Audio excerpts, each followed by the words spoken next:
ब्रह्मा का पिता है, कौन विष्णु की मां, शंकर का दादा कौन है, हमको दे बता। ये जानने के लिए कृपया सुनिए। जगत गुरु तत्वदर्शी संत रामपाल जी महाराज के अमृत वचन सर्व पवित्र धर्मों के पवित्र शास्त्रों के आधार पर और सदग्रंथों में प्रमाण परमात्मा की ये दास आपके रूबरू कर ही रहा है, जो आज तक के ऋषि महर्षि मंडलेश्वरों को ये नहीं प्राप्त हुए। तो सबसे पहले केवल परमात्मा थे, सत्य पुरुष थे, अविनाशी परमात्मा कबीर भगवान थे। उस परमेश्वर का ओरिजिनल नाम जो है कबीर देव है। वेदों में उसे कबीर देव कहते हैं और हम अपनी मातृभाषा में उसे कबीर कहने लागे। कबीर देव माने साहब परमेश्वर। और कुरान शरीफ के अंदर उसी परमात्मा को अल्लाह कबीर कहते हैं। अल्लाह अकबर, अकबीर ये अपभ्रंश शब्द है। अल्लाह कबीर है। अल्लाह माने परमात्मा, साहब कबीर माने कबीर। ऐसे ही उस परमात्मा ने सबसे पहले ऊपर का अकय लोक रचा, जिसको अनामी लोक भी कहते हैं। और उसके पश्चात परमात्मा ने नीचे के 3 लोक और रचे। और प्रत्येक लोक में परमेश्वर ने अपने ही भिन्न भिन्न रूप बनाए। और प्रत्येक लोक के अंदर एक बहुत बड़ा गुम्बद है,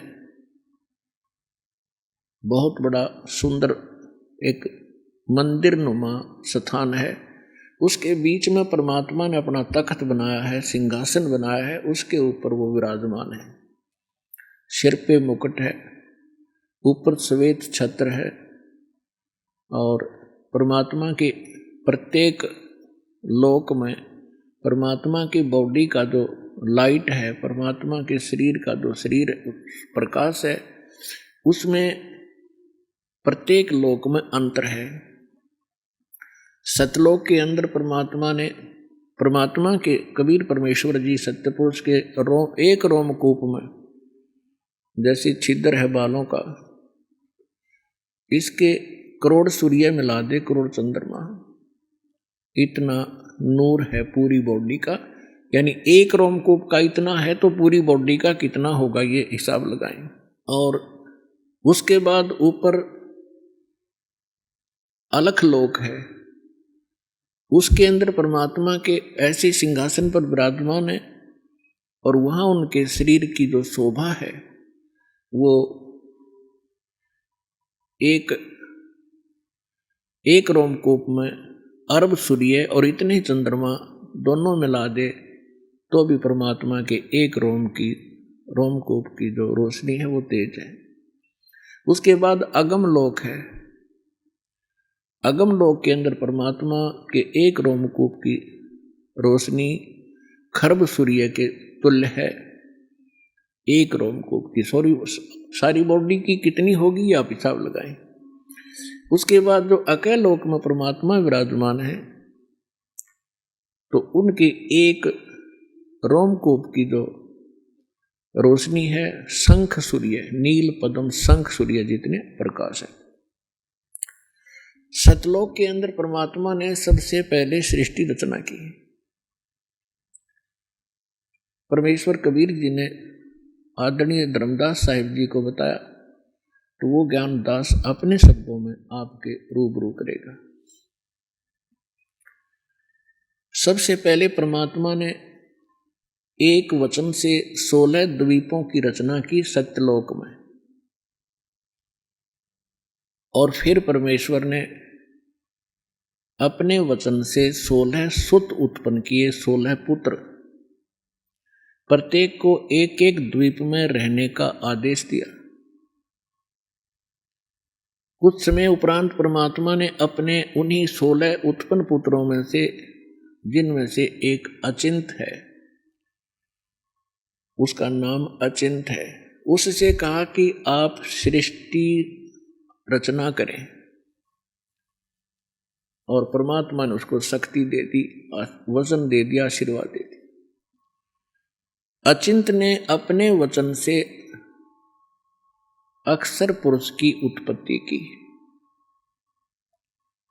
और परमात्मा ने उन्हीं प्रत्येक द्वीप में एक मान सरोवर की रचना की। उस सतलोक के अंदर एक मान सरोवर की रचना भी उन द्वीपों के साथ ही की। और छोटे छोटे सरोवर तो सभी लोगों द्वीपों में बनाए ही जाते हैं। तो अक्षर पुरुष स्नान करने के लिए उस मान सरोवर में चले गए। तो पुण्यात्मा वहां श्वासों से शरीर नहीं है, तो वहां जाकर के उसने पहले स्नान किया, फिर उस शीतल जल के अंदर आनंद से लेट गए, निंद्रा आ गई। काफी समय तक वो बाहर नहीं आए। अचिंत ने परमेश्वर से कहा कि परमात्मा अक्षर पुरुष उठ नहीं रहा है और मैं सृष्टि रचने में हेल्पलेस हूँ, विवश हूँ, जब तक वो सरोवर से बाहर नहीं आएगा। तब परमात्मा ने कहा कि बेटा, मैंने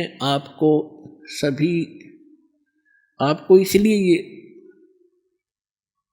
सृष्टि रचने के लिए कहा था, और मुझे मालूम था कि आप नहीं कर सकते, लेकिन बीच में आपके कर्म बिगड़ जाते, आप सभी अपनी महिमा की भूख में कहीं गड़बड़ ना कर देते।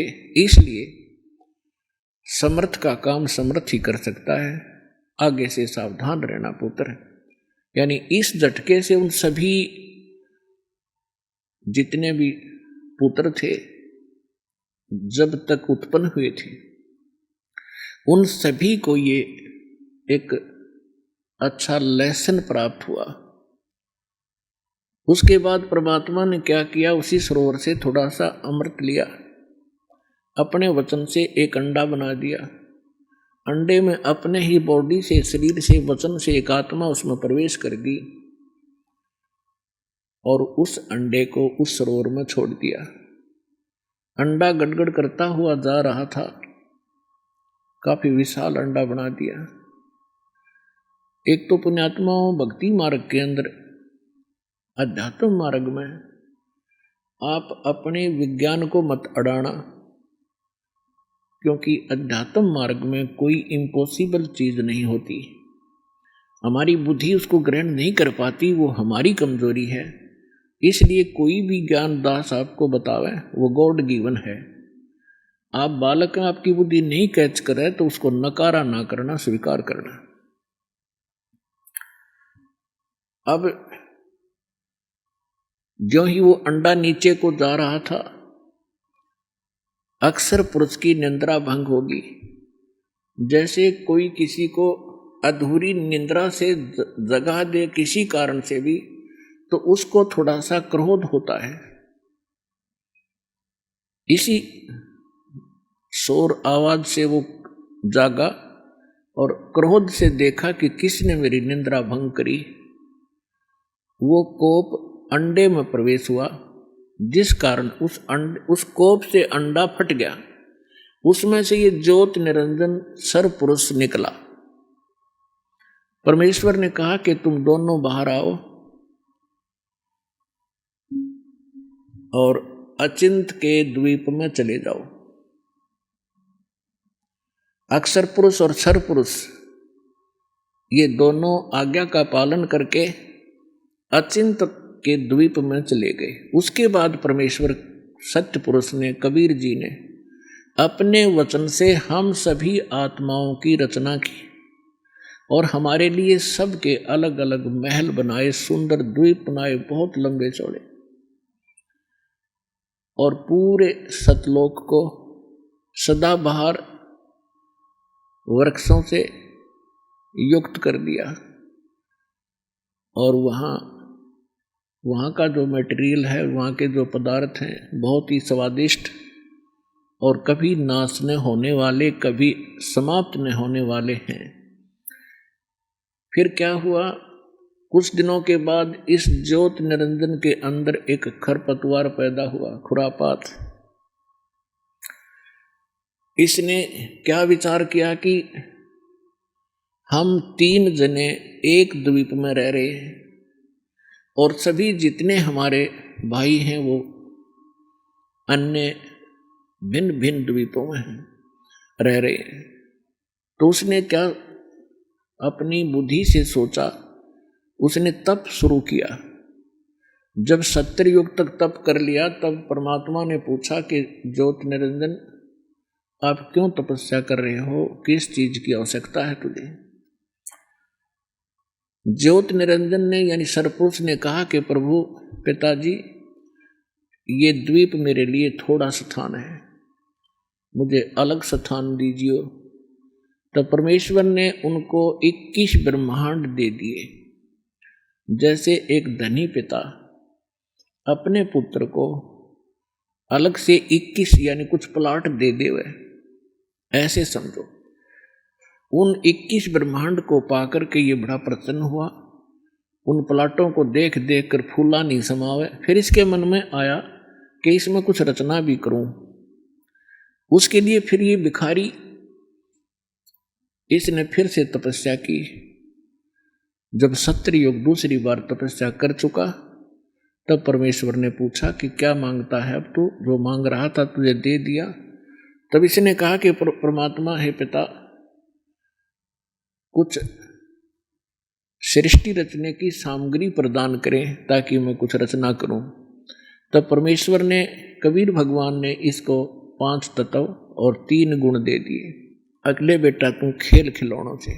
इसने ये 21 ब्रह्मांड परमात्मा ने सतलोक के एक कोने में बाहर कर दे दिए इसको। जैसे एक अपनी राजधानी दिल्ली है, एक तो मेन बाजार आदि का स्थान है, एक बाह्य दिल्ली जिसमें विलेज क्षेत्र आता, गांव का ग्रामीण क्षेत्र। ऐसे इसको बाहर की तरफ 21 प्लाट दे दिए। फिर इसने सोचा कि इसमें कुछ जीव हों, कंस्ट्रक्शन भी कर ली और अकेले का मन नहीं लगता, कुछ आत्मा प्राप्त करूं। और पुण्यात्माओं, हम क्यों फंसे यहां, हमने क्या गलती करी। जब ये तपस्या कर रहा था, कभी इस पैर, एक पैर पे खड़ा होता था, कभी दूसरे पे खड़ा होता था। हम इसकी इन अदाओं पर फिदा हो गए और हम परमात्मा को भूलकर जो सर्व सुख हमें दे रहा था इस पर आसक्त हो गए। और पुण्यात्माओं, ये रोग आज भी हमारे अंदर विद्यमान है, जिस रोग से हम मार खा चुके हैं। जैसे एक हीरो या हीरोइन अपनी रोजी रोटी के लिए अटपट करते हैं, वो चटक मटक करते हैं, कलाबाजी करते हैं। और ये भोले बच्चे, युवा वर्ग, उनका ड्रामा देख के, उनकी एक्टिंग देख करके उन पर आसक्त हो जाते हैं। ये मेरा फेवरेट हीरो है, ये मेरी फेवरेट हीरोइन है। तो यह बुद्धि हमारी वहां से चली थी, बुद्धि भ्रष्ट हुए हम। अब यहाँ कोई बरवाला में आ जावे कोई अभिनेता, इन जवान बच्चों को देखे उड़ा कितनी भीड़ लग जाएगी। और 1 किलोमीटर खड़े खड़े देखेंगे, देखो खड़ा स्टेज पर वह खड़ी, लेना एक ना देने दे, धक्के खा का आ जाए। वो अपनी रोजी रोटी के लिए बकवाद करते हैं पर ये उनके आसक्त हो गए। तो ये रोग हमारा वहां से लगा था। तो उस समय हम अपने मालिक न भूल कर इसकी तरफ देख बहुत आसक्त हो गए। परमेश्वर ने बहुत बार आकाशवाणी की कि बच्चों तुम मस्त रहो, इसकी क्रिया पर ध्यान ना दें। हम ऊपर से तो सावधान हो गए पिता की आकाशवाणी सुनकर, लेकिन अंदर से उसके प्रति हमारी कसक विशेष बनी रही।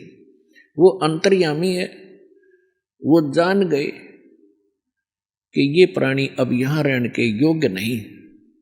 जो उस ज्योत निरंजन की रेंज में थे और जो उसको देख रहे थे वो सभी आसक्त हो गए और असंख्यों। फिर उस ज्योति निरंजन ने परमात्मा फिर तप शुरू किया। जब 64 युग तक इसने तप कर लिया तब परमेश्वर ने पूछा कि भाई तूने जो मांगा था वो सारी वस्तु दे दी, अब क्यों हट कर रहा है, अब क्या चाहता है?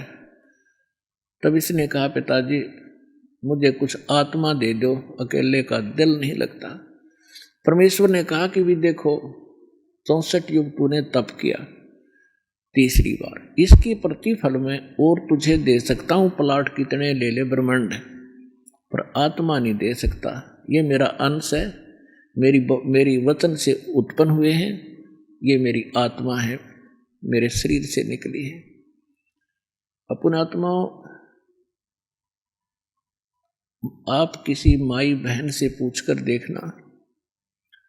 वैसे तो परमात्मा की वाणी में लिखा है कि पिता को पुत्र या पुत्री संतान बहुत प्रिय होती है, बालक, लेकिन माँ को उस पिता से भी 100 गुना ज्यादा प्रिय होते हैं बच्चे, ये स्वाभाविक है। तो इसी प्रकार उस परमात्मा के हम बालक हैं, हम उसकी बॉडी से निकले हैं, उनका एक विशेष लगाव है हमारे से, लेकिन हम बच्चे हैं, बच्चे वाली बातें करते रहते हैं। लेकिन किसी भी बच्चे ऊपर आपत्ति आती है तो माता पिता कितने दुखी होते हैं वो वही जान सकते हैं। तो कहने का भाव ये है कि जब उसने 64 युग तप किया तो परमात्मा ने कहा भाई आत्मा तो मैं दूं नहीं, और प्लाट ले ले, कितने ब्रह्मांड ले सकता है। फिर परमात्मा ने कहा एक शर्त है, यदि कोई आत्मा स्वयं आपके साथ जाना चाहते हो तो वो जा सकते हैं। तो पुण्यात्मा युगकाल भगवान हमारे पास आया, जितने भी यहाँ चीटी से लेकर हाथी तक, रंग से लेकर राजा तक, ब्रह्मा विष्णु महेश तक और दुर्गा तक, जितने भी ये देव हैं, ये सभी हम इस काल के जाल में वहाँ ऐसे फंसे। ये हमारे पास आया और हमारे से कहा, अब देखकर इसके चारों तरफ खड़े हो गए, जैसे ही रोन देख कर बालक खड़े हो जाते हैं। तब इसने कहा कि मैंने पिताजी से तपस्या करके ऐसे ऐसे 21 ब्रह्मांड प्राप्त किए हैं, आप हमारे साथ चलोगे? वहाँ ऐसे बनाऊंगा, ऐसे बनाऊंगा, और वहाँ ऐसे बनाएंगे, ऐसे रहा करेंगे। तो हमने क्या कहा कि यदि पिताजी आज्ञा दे दें तो हम चलने को तैयार हैं। तो ज्योति निरंजन ने फिर से परमात्मा से प्रार्थना की और कहा जी कुछ आत्माएं मेरे साथ जाने के लिए एग्री हैं, आपकी आज्ञा चाहते हैं। तो परमात्मा हमारे पास आए और हमसे पूछा कि भाई बोलो कौन कौन इस ज्योति निरंजन सरपुरुष के साथ इसके लोक में जाना चाहते हैं, वो हाथ खड़ा करें। अब हम पिता के सामने, क्योंकि वो पहले कह चुके थे कि इसके ड्रामे न मत देखो, अपना मस्त रहो, ये इसका कार्य उचित नहीं है। तो हम बहुत ज्यादा लज्जित हो गए और नीची गर्दन करके बैठ के सभी सन्नाटा छा गया, कोई नहीं बोला। पिताजी के सामने कैसे ये मुंह फटे। तब परमेश्वर ने कहा कि ज्योति निरंजन आप तो कह रहे थे, तू तो कह रहा था कि बहुत सी संख्या में मेरे साथ चलने को तैयार है, ये तो एक भी नहीं बोलता। तब एक आत्मा खड़ी हुई और खड़ा होकर के कहा कि मैं इनके साथ जाना चाहता हूं। हमने सोचा कदे ये एक लिए यही आत्मा सारा मजा ले जा, हम पीछे रह जा। तो देखा हमने भी फिर दोनों हाथ खड़े कर लिए, असंख्यों। तब परमात्मा ने कहा ठीक है भाई, जिसने भी आप के साथ जाने की इच्छा व्यक्त की है, उनको मैं आज्ञा देता हूं, लेकिन मैं अपने हिसाब से भेजूंगा, ऐसे ठीक नहीं। आप जाइए अपने लोक में। तो परमात्मा ने सबसे पहले जिस आत्मा ने खड़ा होकर के सबसे पहले स्वीकृति दी थी, उसकी लड़की बना दी, और उसके अंदर हम सभी आत्माओं को बीज रूप में सूक्ष्म बनाकर फीड कर दिया। अपने आत्माओं, इस विज्ञान से हमें बहुत कुछ शिक्षा प्राप्त होगी। आप देखते हो हमारी बॉडी के अंदर आज के डॉक्टर आपको बताते भी हैं कि 1 ग्राम ब्लड में कितने कीटाणु होते हैं। 4-4 लाख, 5-5 लाख, कितने प्रकार के कीटाणु हमारी बॉडी में हैं। तो इसी प्रकार परमात्मा ने हमें सूक्ष्म रूप में इस दुर्गा, उसका नाम आदि माया रखा, जो आगे चल के दुर्गा देवी रूप नाम से प्रसिद्ध हुई। तो हम सभी को सूक्ष्म रूप में वचन से दुर्गा के अंदर प्रवेश कर दिया और युवा लड़की बना दी, और उससे कहा, बेटा, परमेश्वर ने कहा कि बेटी, मैंने तेरे शरीर में वो सभी आत्माएं प्रवेश कर दी हैं, और तुझे मैंने आशीर्वाद और वचन दे दिया है, शब्द शक्ति दे दी है। तू जितने जीव कहे, वो ज्योत निरंजन कहे, आप उतने ही नर और मादा उत्पन्न कर सकते हो। और आप जाइए उस ज्योत निरंजन सरपुरुष के ब्रह्मांडों में। उस लड़की के साथ सबसे पहले जो 16 सुत उत्पन्न किए थे पुत्र, उनमें से एक सहज दास है। उस सहज दास को उस लड़की के साथ भेज दिया कि अपनी बहन को और उसको ज्योत निरंजन के पास छोड़ के आइए, और उसको बता दीजिए कि इस लड़की को पिताजी ने वचन शक्ति दे दी है, जितने जीव तू कहेगा ये उत्पन्न कर देगी। सहजदास जी ने आज्ञा का पालन किया, अपनी बहन को लेकर के वहां पहुंचा। ज्योत निरंजन से जो भी पिता ने कही थी वो सारी वाणी, सब वचन, वो आज्ञा सुना दी, और कहा कि इस लड़की बहन के शरीर में वो सभी आत्माएं हैं जो तेरे साथ आने की इच्छुक थी, और इसको वचन दे रखा है, जितने तू नर मादा कहेगा उतने ही ये उत्पन्न कर देगी। जोगजीत वहां छोड़कर अपनी बहन को वापस आ गया। अब युवा होने के कारण लड़की का रंग रूप निखरा हुआ था। अपने आत्माओं, ये रोग भी यहाँ के प्रत्येक प्राणी में वहीं से लगा था। अकेली लड़की को देखकर इस काल के मन में बड़ा दोष उत्पन्न हुआ, इसके आव भाव बिगड़ गए, लड़की के साथ बदतमीजी करने लगा। दुर्गा ने अपनी इज्जत रक्षा के लिए बहुत सी विनय की और बहुत से एग्जाम्पल भी किए कि ज्योत निरंजन विचार कर, पिताजी की दी हुई वचन शक्ति मेरे पास है, और जितने जीव तू कहेगा मैं उत्पन्न कर दूंगी। तू मेरे साथ ही जुल्म ना कर, बदतमीजी मत कर, ये ग्रस्त सृष्टि ना प्रारंभ कर। और देख, पहले आप अंडे से उत्पन्न हुए पिताजी के वचन से, उन्हीं की आत्मा हो तुम, तो मैं उन्हीं के वचन से मैं उत्पन्न हुई हूँ। तू मेरा बड़ा भाई है, मैं तेरी छोटी बहन हूँ, और बहन भाई का ये क्रम महापाप का कारण होता है, तो ऐसा जुल्म ना करे। पर इसने एक नहीं सुनी और हद से ज्यादा बढ़ गया बदतमीजी करता हुआ,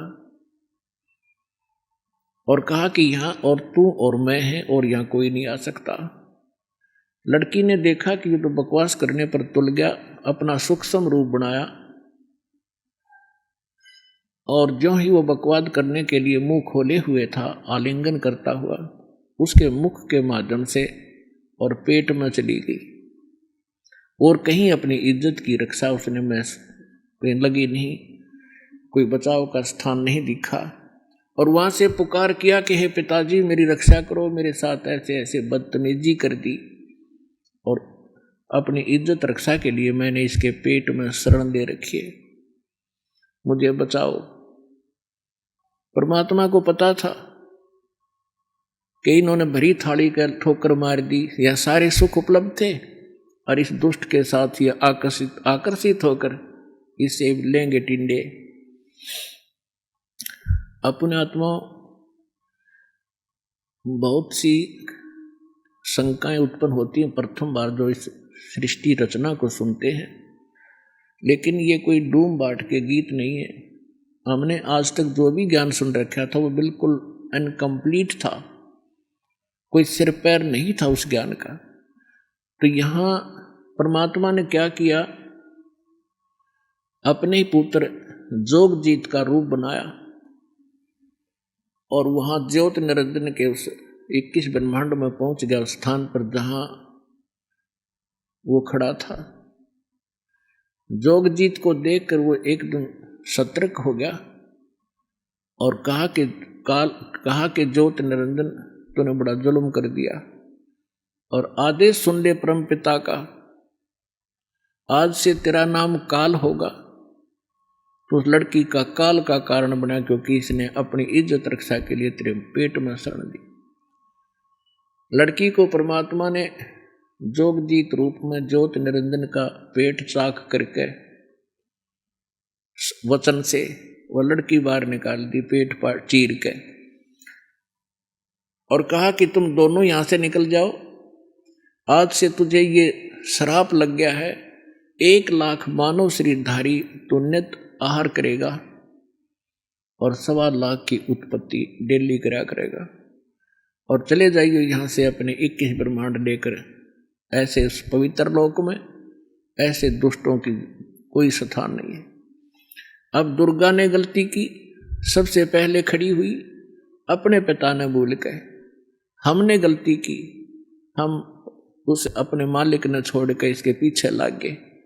21 ब्रह्मांड वहां से चल पड़े, परमात्मा का वचन कर सुनते ही जैसे विमान चला करते हैं। और वहां से ये सतलोक से 16 शंख कोश की दूरी पर, जैसे अरब खरब नील पद्म शंख, 16 शंख कोश की दूरी पर, एक कोश के अंदर लगभग 1.25 मील होते हैं और 1 मील में लगभग 1.5 किलोमीटर होता है। अब अंदाजा लगा लो, किलोमीटरों का हिसाब लाओ तो गणित की रीति से आप ऐसे लगा सकते हो। अर्थात एक कोस में 3 किलोमीटर मानकर चले हम, तो 48 शंख किलोमीटर दूर, 48 शंख हम यहाँ ये 21 ब्रह्मांड आकर रुक गए और अपने अपने दायरे में ये चक्कर लगाने लग गए परमात्मा के वचनानुसार। अब इस ज्योत निरंजन ने फिर से वही बकवाद बाई, लड़की के साथ फिर बदतमीजी शुरू की। दुर्गा ने इसको फिर से समझाने की चेष्टा की, पर ऑल इन वैन। लड़की ने कहा कि देख ज्योत निरंजन, पहले तू मेरा बड़ा भाई, मैं तेरी छोटी बहन, और दूसरे मैं तेरे पेट से बाहर आई हूं, तेरी बेटी होगी, कोई सा नाते की तो लज्जा रख ले। पर इसने एक नहीं सुनी और दुर्गा के साथ इसने सृष्टि क्रम किया। 3 पुत्रों की उत्पत्ति हुई। बड़े का नाम ब्रह्मा रखा जो रजगुण युक्त कर दिया, दूसरे का नाम विष्णु रखा जो सतोगुण युक्त कर दिया, और तीसरे का नाम शंकर रखा जो तमोगुण युक्त कर दिया। और फिर दुर्गा ने अपने ही वचन से 3 लड़कियां उत्पन्न की और उन 3 लड़कियों से इन तीनों का विवाह कर दिया। इस प्रकार ये काल की सृष्टि प्रारंभ हुई। अब पुण्यात्मा परमात्मा ने अपने द्वारा रची हुई सृष्टि आज से 600 वर्ष पहले लोकोक्तियों के माध्यम से भी सुनाई थी और धर्मदास जी ने वो लिपिबद्ध की थी। कबीर सागर के अंदर इसका प्रमाण है। आपको कबीर सागर से दिखाता हूं। अब देखिएगा ये कबीर सागर संपूर्ण 11 भाग खेमरा श्री कृष्णदास प्रकाशन मुंबई से प्रकाशित है। ये देखिएगा कबीर सागर, इसके कौन है ये संशोधक? कबीर पंथी भारत पथिक स्वामी युगलानंद विहारी द्वारा पुरस्कृत। मुद्रक एवं प्रकाशक हैं खेमरा श्री कृष्णदास, अध्यक्ष श्री वेंकटेश्वर प्रेस, खेमरा श्री कृष्णदास मार्ग, मुंबई का। ये है ज्ञान बोध और बोध सागर, ये खंड है, इसका अध्याय है ज्ञान बोध, और इसके 21 पृष्ठ पे यहां परमात्मा की द्वारा बताई सृष्टि रचना है। धर्मदास ये जग बोराना, कोई न जाने पद निर्वाणा, यही कारण मैं कथा पसारा, जग से कहिए वो राम नियारा। ये नाम गलती से करना है। अब क्या बताते हैं? धर्मदास ये जग बोराना और कोई ना जाने पद निर्वाणा। निर्वाण माने मोक्ष मार्ग से कोई भी परिचित नहीं है, पूरा विश्व ही विचलित है। धर्मदास ये जग बोराना, कोई न जाने पद निर्वाणा, यही कारण मैं कथा पसारा, जग से कहिए वो राम नियारा। यही ज्ञान जग जीव सुनावो, सब जीवों का भरम नसावो, अब मैं तुमसे कहूँ चेताई, तिरदेवन की उत्पत्ति वाई।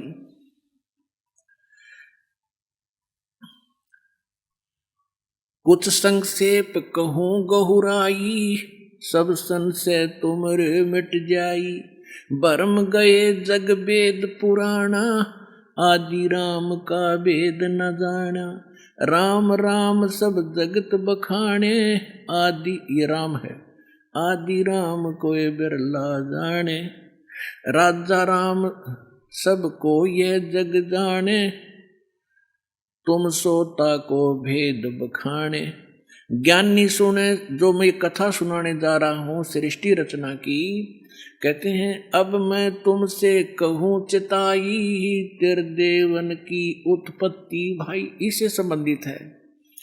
ज्ञानी सुने सो हृदय लगाई, मूर्ख सुने तो गम न पाई, माँ अष्टंगी पिता निरंजन, ये जमदारुण वंशन अंजन, पहले कीन निरंजन राई, पीछे से दुर्गा उपजाई माया, माया रूप देख अति शोभा, देव निरंजन तन मन लोभा, काम देव धर्मराय सताए, देवी को तुरंत दर खाए, पेट से देवी करी पुकारी, हे साहेब मोहे करो उबारी, टेर सुनी सतगुरता आए, अष्टंगी के बंद छुड़वाए।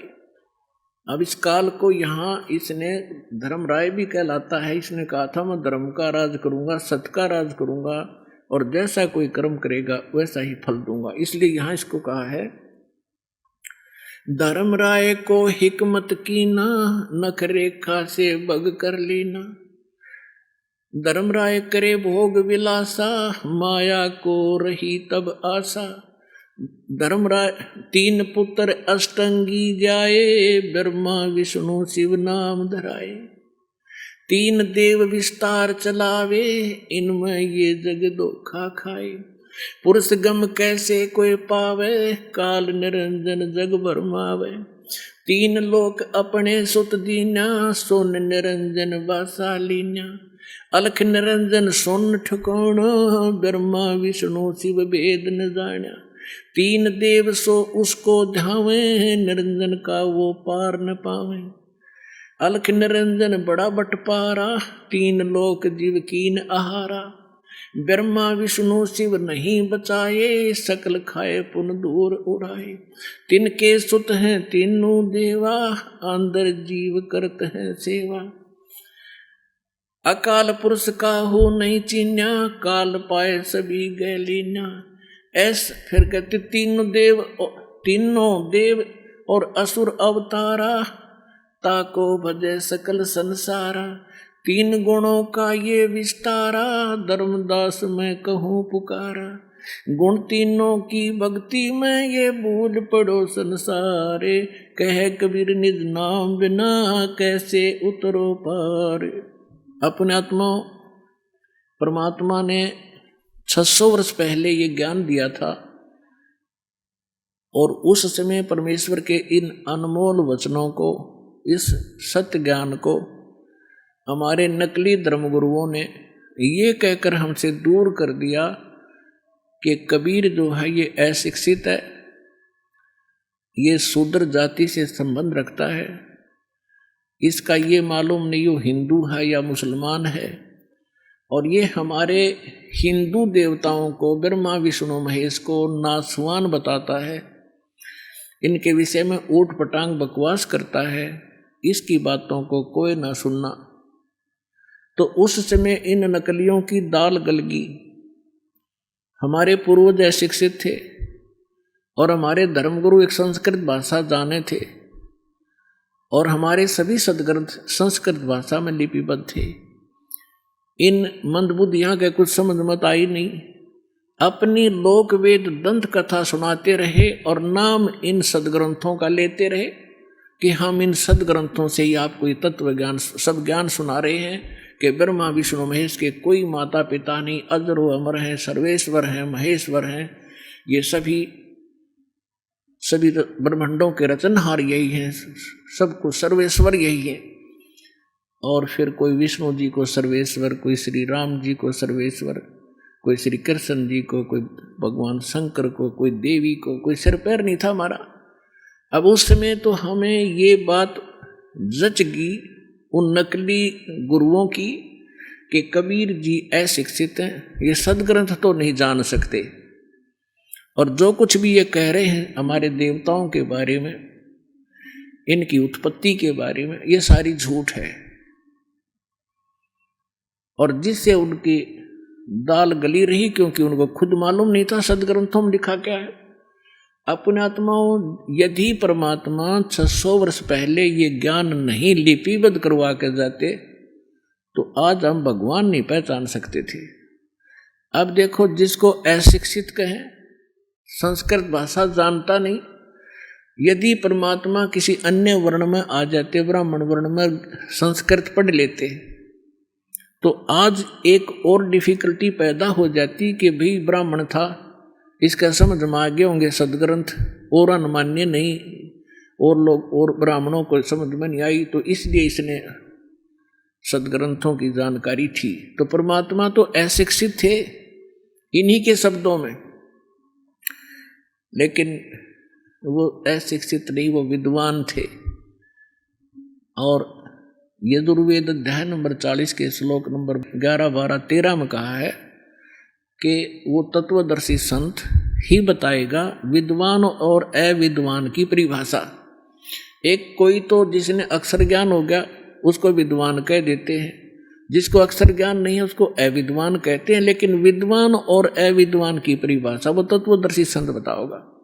तो पुण्यात्माओं, ये संस्कृत भाषा ने जान कर महर्षि पाक रहे थे, विद्वान पक गए थे, और कख पता नहीं था कि एक भाषा से विद्वान होते हैं। अध्यात्म मार्ग के अंदर अध्यात्म ज्ञान से विद्वान होते हैं, भाषा कोई भी हो। तो अब थोड़ा सा आपको एक झलक दिखाते हैं कि 600 वर्ष पहले हमारे सदग्रंथों में लिखा था कि ब्रह्मा विष्णु महेश के माता पिता दुर्गा और ये काल है। अरे नकलिया ने कख नहीं पता, आज तक मूर्ख बना रहे थे हमारे को, सारी उल्टी साधना, उल्टा ज्ञान ठोक दिया समाज में। आज इस दास के लिए इतनी डिफिकल्टी पैदा हो रही है इस बिगड़े हुए सांग को रीसेट करने के लिए, क्योंकि शिष्य जो हो किसी भी मजहब धर्म या किसी संत के, जो ये ज्ञान सुनते हैं उनको भी अच्छा नहीं लगता, लेकिन प्रमाण देखकर वो जाते हैं, तो कुछ उनको ये विश्वास होता है तो कहाँ जाते हैं, अपने गुरु जी से पूछते हैं। तो हमारे वो गुरु जी पहले उनसे भी नकली, वो कहेगा नहीं झूठ बोलता है, वो ऐसा है। फिर उसको चिंता बन जाती है उस आचार्य को, गुरु को, कि कहीं तुम्हारे चेलों को सच्चाई का पता लग गया। क्योंकि सच्चाई तो पुस्तक में रेफरेंस दे रखे हैं, सारे सीडी भर रखी हैं, वो भी जान लेते हैं कि बात तो सारी सच्ची है, पर चेले ना भाग जाएं।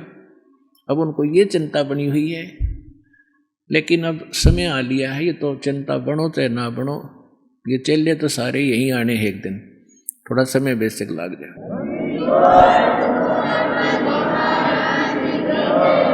तो अब आपको परमात्मा ने दया करी आपके ऊपर, आपको शिक्षित किया और सदग्रंथ अनुवादित उन्हीं से करवा रखे, यह भी कमाल की बात। इसके विषय में सूक्ष्म वेद में कहा है, मोती मुक्ता दर्शत नाही, ये जग है सब अंदरे, दिखत के तनैण चश्म इनका फेरा मोतिया बंदरे। ये दिखत विद्वान और संस्कृत भाषा चारों वेद कंठस्थ याद कर रखे, गीता जी को पूरे 18 के 18 अध्याय गोट रखे, अन्य कख नहीं पता इसमें लिखा क्या है। तो इसके विषय में कहा है कि ये दिखत थे विद्वान, बड़े संस्कृत बोलनीय, और इनका मोतियाबिंद था अज्ञान रूपी। किसी को मोतियाबिंद हो जाता है तो उसकी आंख तो बिल्कुल साफ दिखाई देती है, किसी ने खूब दिखता होगा, तो दिखता कुछ नहीं। तो ये दिखे थे विद्वान और इनका था मोतियाबिंद, अज्ञान था, पूर्ण रूप से अज्ञान था इनके अंदर। सभी हमारे धर्म गुरुओं में हमारे सदग्रंथ क्या बता रहे हैं, और ये 600 वर्ष पहले भगवान बता के गए थे। तो पुण्यात्माओं, अब समझने में देर नहीं लगेगी। Who is God? Kabir is God. अभी दिखाता हूं आपको, ये देखिएगा, ये शिव पुराण है।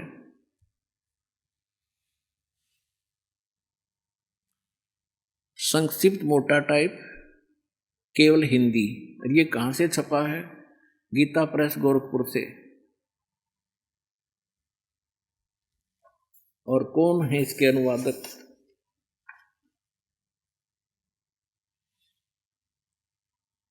संपादक हनुमान प्रसाद पोदार।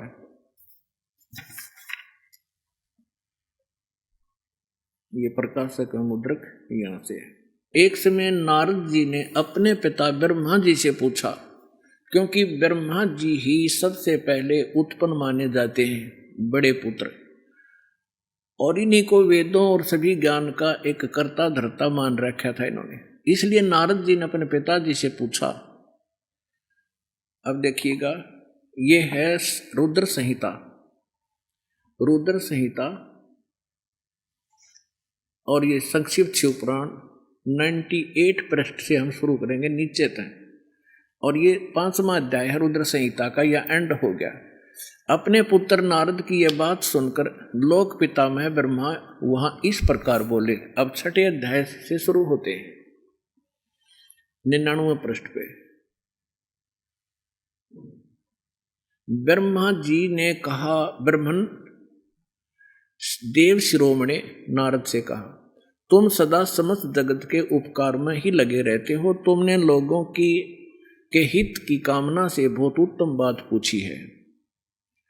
जिस समय उसने सृष्टि रचना के बारे में जानना चाहा था, जिस समय समस्त चराचर जगत नष्ट हो गया था, सर्वत्र केवल अंधकार ही अंधकार था, न सूर्य दिखाई देते थे, न चंद्रमा, अन्य ग्रहों का और नक्षत्रों का भी पता नहीं था, न दिन होता था न रात, अग्नि पृथ्वी वायु और जल की भी सत्ता नहीं थी। उस समय तत् सद ब्रह्म, इस श्रुति में जो सत सुना जाता है, एकमात्र वही शेष था। अब हम 100 पृष्ठ पर आ गए, 100 पे, रुद्र संहिता शिव पुराण के।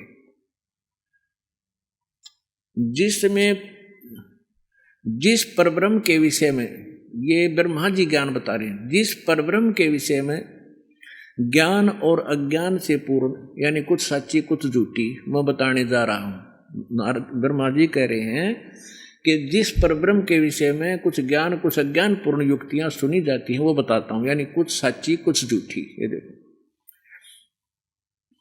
ज्ञान और जिस परब्रह्म के विषय में ज्ञान और ज्ञान से पूर्ण उक्तियों द्वारा इस प्रकार विकल्प किए जाते हैं, उसने कुछ काल के बाद द्वितीय की इच्छा प्रकट की। अपने भीतर एक से अनेक होने का संकल्प उदित हुआ। तब उस निराकार परमात्मा ने अपनी लीला शक्ति से अपने लिए मूर्ति की कल्पना की, यानी साकार में आए। तो कौन बन गए? जो मूर्ति रहित परम ब्रह्म है उसकी मूर्ति भगवान सदाशिव हैं। अर्वाचीन और प्राचीन विद्वान उन्हीं को ईश्वर कहते हैं। उस समय एकाकी रहकर स्वेच्छानुसार विहार करने वाले उन सदाशिव ने अपने विग्रह से स्वयं ही एक स्वरूप भूता शक्ति की सृष्टि की, जो उनके अपने श्री अंग से कभी अलग होने वाली नहीं थी। उस पराशक्ति को प्रधान प्रकृति गुणवती माया बुद्धि तत्व की जननी तथा विकार रहित बताया गया है। वह शक्ति अंबिका कही गई है, ये दुर्गा, और नित्य और मूल कारण भी कही गई है, जिसको प्रकृति सर्वेश्वरी और त्रिदेव जननी, त्रिदेव ब्रह्मा विष्णु महेश के उत्पन्न करने वाली उनकी माता नित्या और मूल कारण भी कहते हैं। सदाशिव द्वारा प्रकट की गई उस शक्ति के 8 भुजाएं हैं। हो गया क्लियर? अपने आत्माओं, कमाल की बात है। देवी पुराण में 3रे स्कंद में ब्रह्मा जी अपने पुत्र नारद से बता रहा है कि जब मैं कमल के फूल पर बैठा था मुझे नहीं मालूम कितने उत्पन्न हो गया, कौन मेरा जनक है। और फिर 1000 फिर तो आकाशवाणी हुई, फिर मैंने 1000 वर्ष तक तप किया, फलान किया। अब जब उसने अपने जन्म का नहीं बीरा और बताओ परब्रह्म और फलाने की सृष्टि फलान, जैसा भी है, क्योंकि कारण क्या था कि परमात्मा प्रत्येक युग में आए और सबसे पहले जब आए थे वो परमात्मा सबसे पहले ब्रह्मा जी से मिले थे और ब्रह्मा जी को यह सृष्टि रचना सुनाई थी और ये काफी प्रभावित हुआ था और परमात्मा ने इसको ओम नाम दिया था जाप करने का।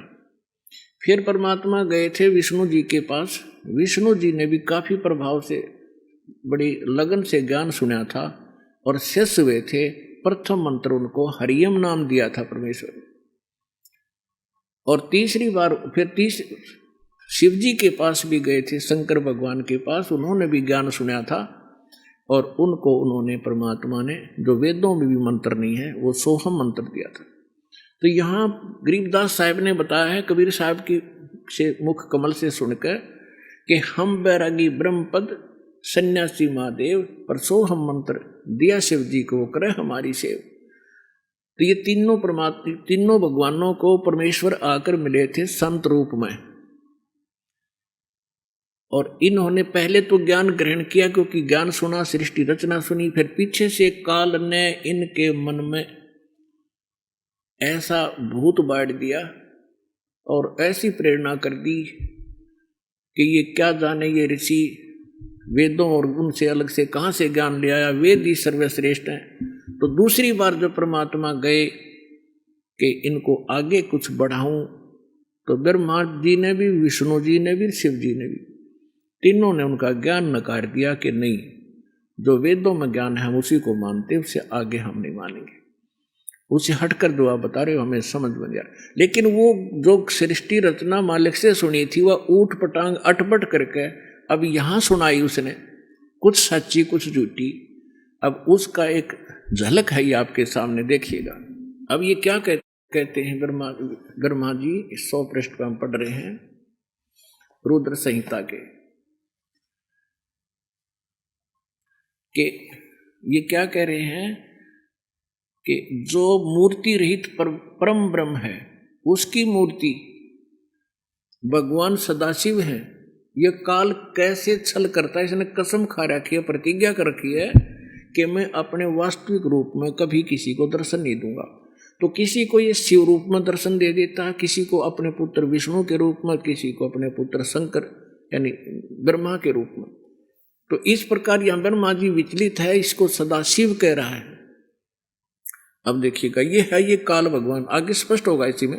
वो भगवान सदाशिव है। अर्वाचीन और प्राचीन विद्वान उन्हीं को ईश्वर कहते हैं। उस समय एकाकी रहकर सब इच्छानुसार विहार करने वाले सदाशिव ने अपने विग्रह से, शरीर से स्वयं ही एक स्वरूप भूता शक्ति की सृष्टि की।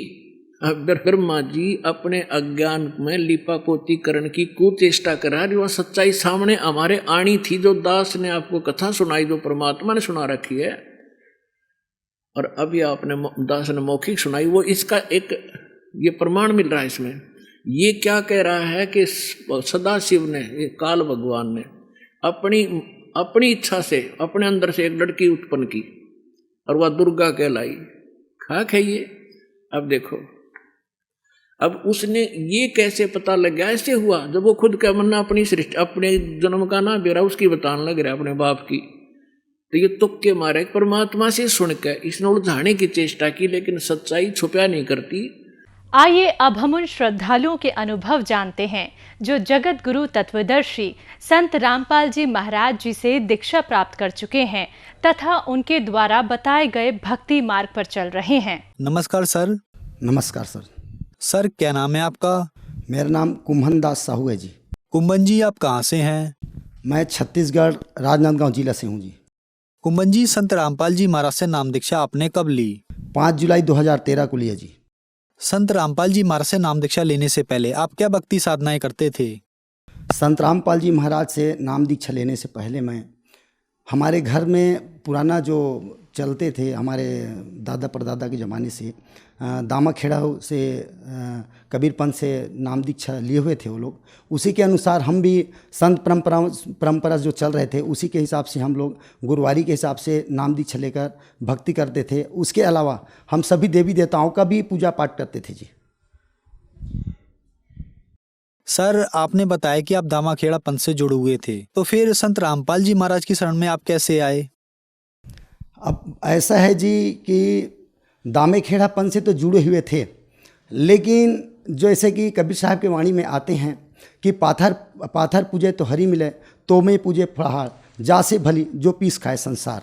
कबीर परमात्मा की ये वाणी बार बार दिल में चोट करते थे जी, कि परमात्मा तो बोलते हैं कि पत्थर की पूजा करने से अगर कहीं भगवान अगर मिल जाए तो मैं जितने पहाड़ में अगर पत्थर है मैं उसका पूजा करने के लिए तैयार हूँ। तो कहने को तो ऐसा था, जैसे कि एक वाणी और आता है कि मुड़ मुड़ाए सो हरि मिले, तो सबको ही ले मुड़ाए, बार बार के मुड़ से भेड़ न बैकुंठ जाए। तो ये मुंडन चुंडन का भी काम करवाते थे दामाखेड़ा वाले लोग। तो ये सब चीज़ हमको जमा नहीं, और उसके जो भक्ति हम करते थे तो हमको लाभ तो मिलता ही नहीं था, उसके बजाय उल्टा हम लोगों को और नुकसान उठाना पड़ते थे। जैसे कि कोई भी प्रकार के वहाँ पर ड्रामा जैसे नाच गान ये सब होते थे, जबकि परमात्मा का वाणी है, कबीर साहब के ग्रंथ में वर्णन है कि मुक्ति न होए नाची गाए, मुक्ति न होए ढोल बजाए, मुक्ति न होए मृदंग खिलाए, मुक्ति न होए घंट हिलाए। ये सब वाणी परमात्मा के आते हैं। तो ये सब चीज़ वहाँ पर मना ही नहीं थे, इसलिए हम परमात्मा के शरण ग्रहण किए क्या, और कोई भक्त के हिसाब से मालूम पड़ा तो परमात्मा के शरण में जाकर हमको नाम उपदेश लेना पड़ा। सर आपके कहने का मतलब है कि आपने दामाखेड़ा पंथ को इसलिए छोड़ा क्योंकि वो कबीर साहब जी को मानते तो हैं, लेकिन कबीर साहब जी की वाणियों के विरुद्ध चलते हैं, इसलिए आप संत रामपाल जी महाराज की शरण में आए। तो सर संत रामपाल जी महाराज की शरण में आने के बाद क्या आपको लाभ भी मिले? ऐसा है कि संत रामपाल जी महाराज जी के शरण में आने के बाद हमको तो लाभ तो अनेकों मिले हैं, लेकिन हम कुछ लाभ आपको बताते हैं। जैसे कि हमारा जो लड़की है, मेरा 4 बच्चे हैं, 1 लड़का है 3 लड़की है मेरा। तो मेरा जो बड़े वाले लड़की हैं वो बचपन से आज 20 वर्ष का हो गया था, तो वो बिस्तर पर ही पेशाब कर डालते थे। उसका इलाज पानी बहुत कराए, लेकिन ठीक नहीं हो पाए थे। लेकिन परमात्मा का जब जेल धाम जाने के बाद में संत रामपाल जी परमात्मा हैं, तो जब उसके हम तारीख पर जाते थे, पिछली तारीख था उसका, जब तारीख पर गए तो मुंडका आश्रम में वहाँ पर गए, तो हम भक्तों को वहाँ पर जो सेवादार है उससे बात किए, तो बोले कि परमात्मा के पास अर्जी लगाओ। तो हम जैसे ही परमात्मा के पास में अर्जी लगवाए तो हमको महीना नहीं लगा, हमारे लड़की का जो वो रोग था वो भी ठीक हुआ। उसके बाद में भी परमात्मा ने इतना अच्छा लाभ दिए कि उसका रमणी जो विवाह है वो भी तय हो गया सर जी। और तय होने के बाद में 1 महीने के अंदर में उसका रमणी विवाह का भी कार्यक्रम हुआ। ऐसे टाइप का हमको उसके लिए हम सोच नहीं सकते थे कि हम लाखों करोड़ों रुपया भी लेकर के हम अपने बच्ची के लिए अगर वर ढूंढने जाएं तो हमको वैसे नहीं मिल सकते, क्योंकि आज हम दहेज के बोझ से लदा रहते एक पिता होने के नाते, क्योंकि आज समाज में एक कुरीति घर कर गए हैं जिसके वजह से हमको भी दान दहेज देना पड़ता। आज वो जो बोझ है, हम निम्न वर्ग के हैं, छोटे वर्ग के हैं, तो ये सब दूसरे को देखा दिखाई में हमको भी दहेज देना पड़ता। तो परमात्मा की दया से वो भी उससे भी बचे।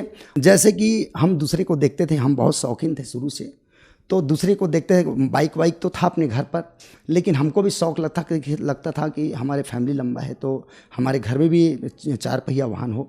लेकिन परमात्मा की दया से जैसे ही हम प्रथम नाम उपदेश लिए तो मेरे घर में जो डिलीवरी वाहन है, जिसको आज के डेट में टाटा एस बोले जाते हैं, वो परमात्मा ने रजत बख्शी और वो हम खरीदे प्रथम नाम उपदेश लेने के बाद में। उसके बाद में 4 महीना के बाद में हमको सतनाम प्राप्त हुआ परमात्मा से। सतनाम प्राप्त होने के बाद में हम दूसरा 4 पहिया वाहन खरीदे, जिसको हम स्कूल में लगाए भाड़े पर बच्चों को ले जाने के लिए। उसके बाद में परमात्मा ने दनादन इतना ही रजा किए कि हम फिर से 4 पहिया वाहन खरीदे। उसके बाद में फिर एक 4 तो हमारे पास 4 पहिया वाहन है। और उसके बाद में अभी वर्तमान का एक घटना बताता हूँ। मैं अभी मई जो 2021 में जो घटना घटे हैं, उसमें मेरे घर पर मैं रूम में प्लास्टर करवा रहा था। तो प्लास्टर करवाने पर मैं जब लाइन का कनेक्शन वहाँ का बंद कर दिया गया, और प्लास्टर का लाइन का जब कनेक्शन बंद किया तो बाहर से हम कनेक्शन लिए हुए थे बाहर, तो वहाँ पर एक बोर्ड में तार लगाए थे, तो सीलिंग का फैन निकाला हुआ नहीं था, क्योंकि सीलिंग का प्लास्टर नहीं कराना है, सिर्फ दीवार का कराना था। तो उतने में जो मिस्त्री जो काम करने के लिए आते हैं बोले कि भैया इसको आप निकाल दो, और नहीं तो वो गंदा हो जाएगा, मतलब जो प्लास्टर करेंगे तो जैसे ही उसको निकाल के दिया मेरे हाथ पर, तो मैं दरवाजे के पास पे ऐसे क्रॉस कर रहा था, तो उधर से मेरे अपने लड़के को मैं बोला कि बेटा इसको आप पकड़ो और उधर ले जाकर रखो। तो मैं जैसे ही उसको दिया तो तार वायर था, वो जो कनेक्शन जो लाइन लिए थे वो मेरे उंगली पर आकर टूट के रखा। तो जब टूटा तो मेरे को करंट लग गया। करंट 5 मिनट तो लगा था, मेरे घुटने इतना पानी था रूम के अंदर में।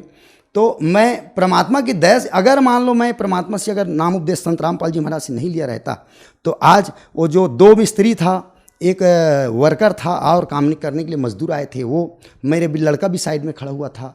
तो हम सभी लोग अगर नाम उपदेश नहीं लिए रहते संत रामपाल जी महाराज से, तो हम लोगों का मौत एकदम तय था। तो ये बहुत बड़ी चमत्कार हुई हमारे साथ में। सर, क्या आप नशा भी करते थे? जी सर जी, मैं तो नशा के मामले में तो बहुत ज़्यादा ही ये था, शराब भी पीता था, और हमारे छत्तीसगढ़ प्रचलन है जो जिसको गुड़ाखू कहते हैं, उसका भी मैं सेवन करता था, गांजा के भी मैं सेवन करता था। बाहर कुछ दिन मैं काम किया हूँ, वहाँ पर जो चरस वगैरह बोलते हैं उसका भी मैं सेवन किया था। तो मैं नशा करके अगर जब घर में आता था तो उनमें घर मेरे परिवार भी बच्चे लोग सब डर के समय रह जाते थे। जब मैं परमात्मा से नाम उपदेश लेकर आया और कम से कम मैं 1 महीना तक के ना एकदम सुन रह करके जब भक्ति किया, तो वो लोगों का उमंग और खुशी का वो ठिकाना नहीं था, उसके बारे में मैं बयान नहीं कर सकता। तो मैं भी बहुत नशा पानी करके बहुत बड़ी दुराचारी था। मैं कहा जाए मैं एक राक्षस था, जिसे परमात्मा के शरण जाने से एक मानव बनाया परमात्मा ने मुझे, संत रामपाल जी महाराज ने। सर, संत रामपाल जी महाराज से नाम दीक्षा लेने के बाद आपको बहुत सारे लाभ मिले, जैसे कि आपने बताया कि पहले आपकी आर्थिक स्थिति बहुत ज्यादा खराब थी, और संत रामपाल जी महाराज से नाम दीक्षा लेने के बाद आज आपके पास 4 गाड़ियां हैं, और भी बहुत सारे लाभ मिले आपको संत रामपाल जी महाराज से नाम दीक्षा लेने के बाद। तो जो दर्शक आज आपको देख रहे हैं और वो भी संत रामपाल जी महाराज से नाम दीक्षा लेना चाहते हैं, तो कैसे ले सकते हैं? संत रामपाल जी महाराज जी से अगर नाम दीक्षा लेना चाहेंगे तो अनेकों संत रामपाल जी महाराज का सत्संग चलता है, उसके नीचे में पीली पट्टी चलती है, उसमें कॉन्टैक्ट नंबर दिया रहता है। उस कॉन्टैक्ट नंबर पर कॉन्टैक्ट करके और नाम उपदेश लेकर के अपना कल्याण करा सकते हैं जी। धन्यवाद सर। साहब जी।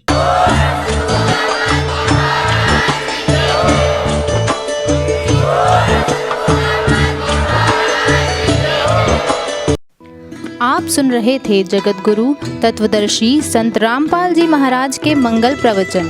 अधिक जानकारी के लिए संपर्क करें।